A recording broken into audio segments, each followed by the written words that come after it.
Thanks for watching this installment of Leading Through the Master Schedule, a video series about scheduling, equity, and access in education. During the recession that started in 2009, there was significant job loss.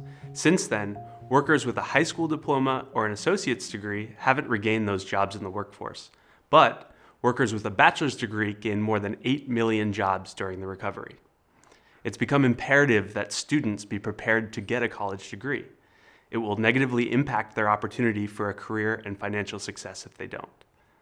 Unfortunately, inequality in access to higher education continues to increase, which could lead to larger disparities in our economy than already exist. In the early 2000s, there was probably the biggest shift in our nation's history towards a post-secondary economy. So it's about 70% of jobs require some sort of advanced trade school, technical school, 2-year degree, 4-year degree.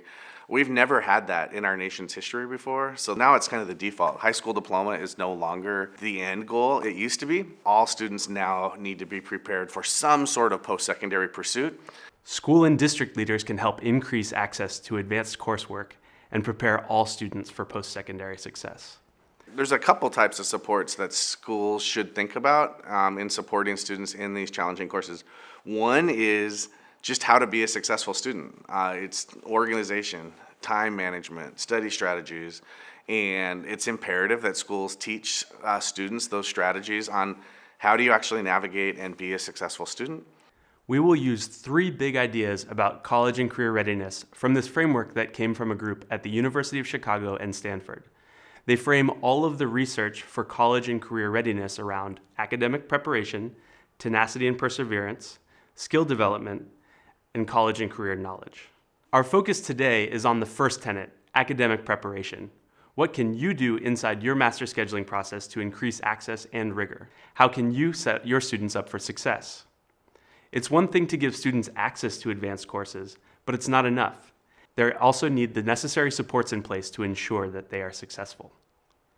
Regardless of whether your students plan to pursue a 2 or 4-year degree or a technical degree, it is our responsibility to give them the best foundation possible. As technology continues to proliferate and create an increased demand for higher skilled individuals, we can help our students rise to that challenge and be prepared to excel. There's multiple phases to recruiting students into these pipelines. One thing we did was we had students read articles about the types of preparation that they needed.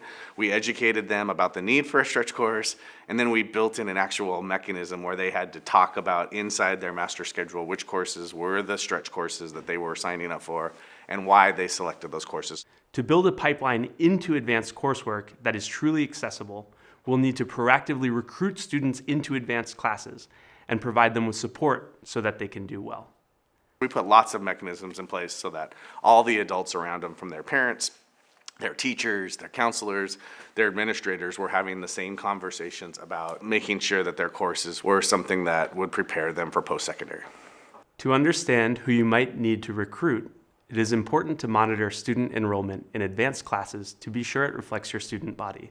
That means looking at demographics like race, socioeconomic status, and gender, for example. What percentage of these students are taking advanced coursework? Are those percentages lower than their makeup in the student body? Then it's time to do some recruitment. We can help steer students into the advanced courses they're likely to be successful in. First, look at data on which courses are the most accessible and have the highest pass rate, and start by recruiting into those classes. Consider free resources such as the College Board's AP Potential Assessment to identify students who may have flown under the radar. We can also build in systemic structures to include regular counseling and advising sessions. This should be happening annually so that no student falls through the cracks. Changing staff belief systems will be necessary. If you provide professional development for staff to understand more about educational equity and the impact it can have, this can help your staff understand why kids should be in these classes and be motivated to support their students in completing this coursework. Lastly, you'll need to cluster diverse subgroups and cohorts into these classes so that they represent your student body.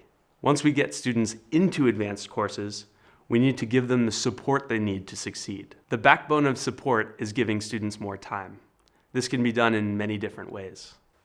You can offer a summer bridge program, for example, and help them feel more confident with the material once classes begin in the fall. You can build double blocking into schedules or increase classroom time so that kids have a chance to get the support they need from teachers. There's more informal ways that you can approach it. So it can be extra time, like in the evening. So we would have these AP cafes. Students could show up. Teachers were there to tutor kids and help kids. We had Saturday review sessions. Teachers would run. So those are all techniques from very formal structure to scheduling innovations to informal structures that you can do to provide kids more access and time and support. You can pair advanced course enrollment and well-researched support programs like AVID to ensure students have extra practice with college-ready skills.